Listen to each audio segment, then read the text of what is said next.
over some period, this was reinterpreted and given the contemporary naturalistic approach, namely, aspects of the world can be studied at various levels, and they have whatever property they have. So if, in fact, I can affect the moon by moving my arm, sounds crazy, but if that's the way it turns out, okay. Intuition's irrelevant.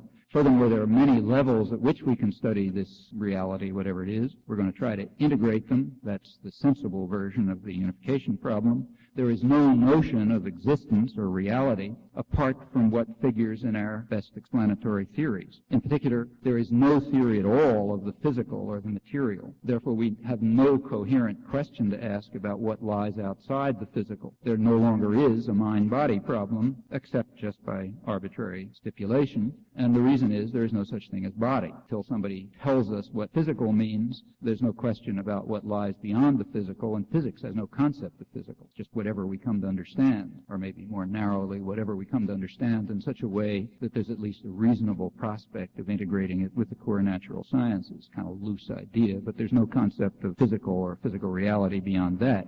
Turning to the case of thinking or solving problems or speaking a language, right now, we are, in this sense of physical reality, we're most confident about the physical reality of computational representational systems, at least by naturalistic criteria. So let's take an actual case.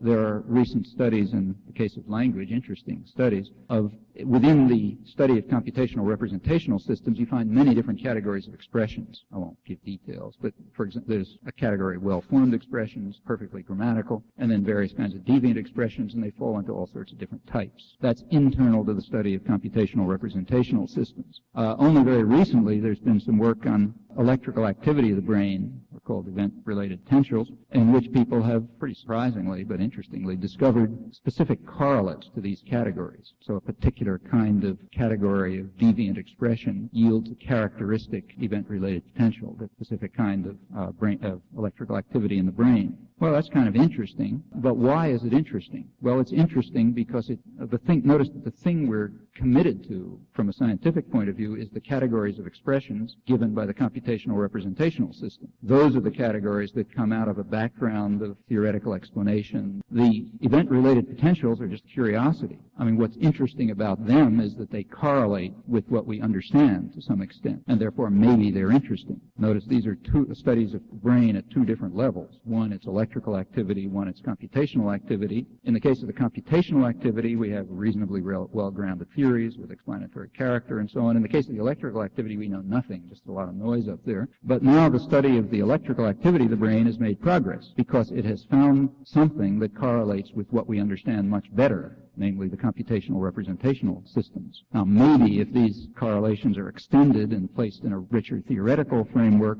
we'll actually begin to rely on them for some inquiry that'll tell us something about the computational representational systems, but that's the order of priority and groundedness from the point of view of the natural sciences. The usual I'm stressed that because the usual interpretation, again, is the opposite, and mistakenly.